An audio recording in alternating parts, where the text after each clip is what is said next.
Alors bonjour tout le monde, bienvenue sur ma chaîne. Aujourd'hui, je vais vous montrer comment superposer plusieurs couches de vinyle quand vous avez un SVG qui est fait comme ce petit gnome-là avec plein de couleurs et de couches superposées. Je vais commencer par vous montrer comment j'ai créé ce fichier avec les deux gnomes en même temps. Donc, premièrement, ce fichier-là, que je peux tout de suite vous montrer, qui est vraiment super bien fait. Si je dégroupe en général le gnome qui est tout pris dans un groupe, vous allez voir que la façon qui est montée, le vinyle ne se superpose pas un par-dessus l'autre. On essaie d'avoir maximum 2 ou 3 couches, là, tout au plus. Puis c'est ce que ça fait. Donc si on a une couche, on a celui-là avec le cœur par-dessus, ça fait 2. Puis ici, avec la petite main, on vient frôler une petite partie de 3 couches. Sinon, tout est vraiment un en arrière de l'autre. Les petits cœurs par-dessus, ça fait aussi une troisième couche.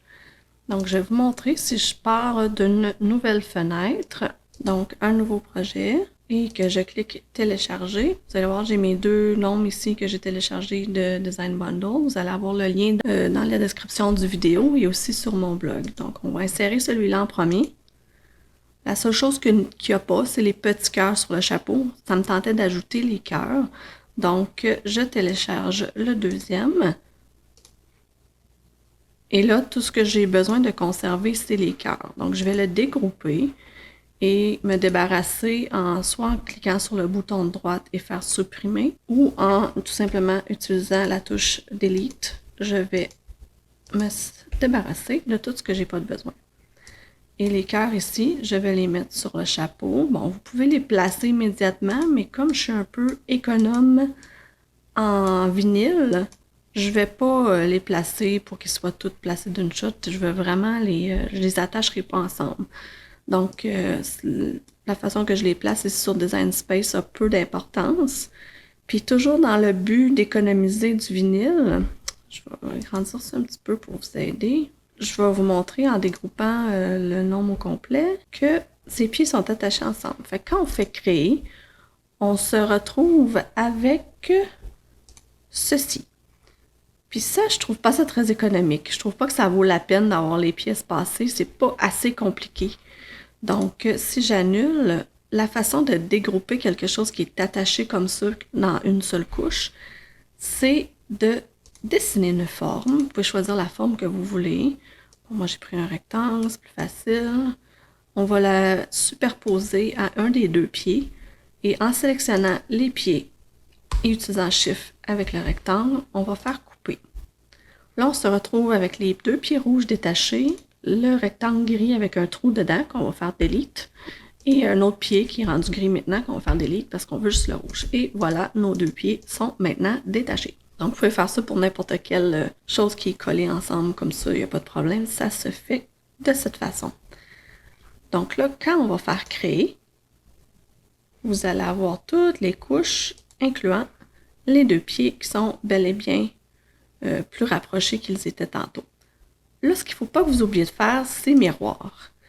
Puis vous allez voir, si moi j'ai tendance, je fais miroir sur toutes mes couches en premier, ça m'a joué un tour. Quand j'ai fait ça, vous allez remarquer peut-être mon dessin, certaines choses sont miroirs et pas d'autres. J'ai été chanceuse, c'est symétrique, parce que quand on fait annuler, et puis là j'ai dû modifier quelque chose, puis je suis retournée à créer, puis là j'ai recoupé mes choses, eh bien j'avais perdu le miroir. Donc le chapeau est miroir, et pas le reste. Mais bon, c'est pas si grave que ça.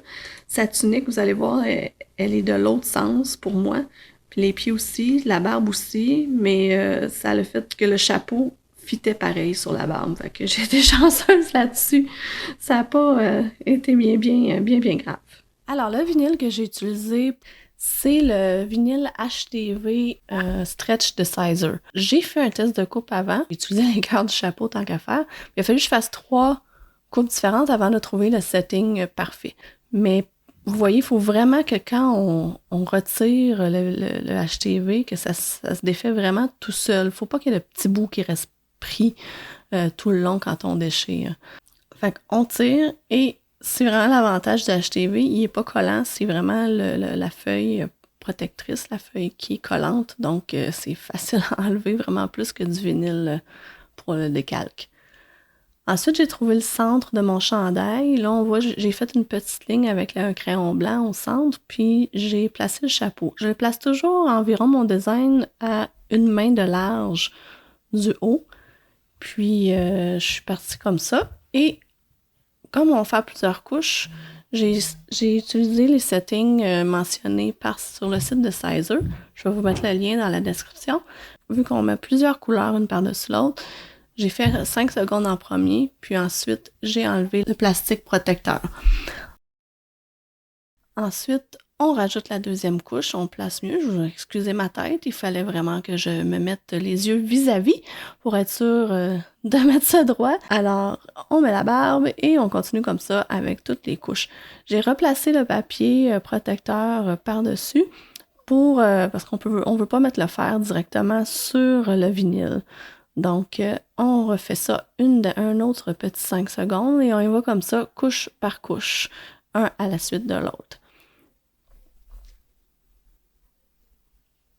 Quand on vient pour placer les morceaux, là, comme la barbe et la tunique, un à côté de l'autre, la barbe a chauffé, et la tunique, elle n'a pas chauffé encore. Fait que des fois, il y a une petite différence entre...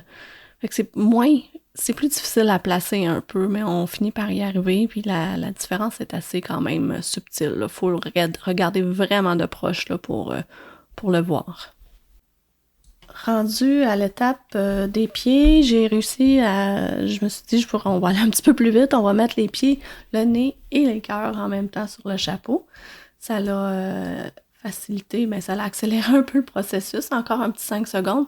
Et là, je voulais pas remettre tous les papiers de transfert là, par-dessus. Donc, j'ai utilisé la feuille de protectrice de cricotte ou vous pouvez utiliser un papier coquina aussi, ça peut faire l'affaire. Alors, j'ai appuyé un autre 5 secondes pour tout l'ensemble des cœurs. Et là, je mets le gros cœur en foil. Et j'ai appuyé un autre 5 secondes en gardant le même setting de température. Là, les mains. Vous voyez, c'est comme un rectangle autour des mains. Si j'avais su et si j'y avais pensé, j'aurais découpé autour des mains en suivant le cercle. Parce que le foil est un peu plus sensible, ça a fait une petite démarcation, là, je vais vous la montrer vers la fin. Donc, j'ai utilisé pour cette presse finale-là le 20 secondes en entier et j'ai refait un peu le chapeau aussi avec le 20 secondes en entier pour finaliser le tout. Et là, vous voyez, il y a comme des petites démarcations. J'ai enlevé les papiers protecteurs et je me suis dit, je vais y faire une autre petite 5 secondes, on va voir ce que ça fait. Des fois, on fait des tests comme ça et c'était beaucoup mieux, en effet, une fois enlevé. Par contre, c'est ça, vous voyez la petite démarcation du papier protecteur sur le foil, que si je l'avais coupé en rond, ça paraissait moins. Et aussi, on voit la tunique qui est un peu embarquée sur la barbe. La leçon à retenir de tout ça, ça serait de faire les pieds, la tunique en premier et ensuite appliquer la barbe. Comme ça serait dans un ordre plus logique. Alors, j'espère que vous avez apprécié tous ces petits trucs et inscrivez-vous à ma chaîne. Puis on se revoit bientôt. Bye bye!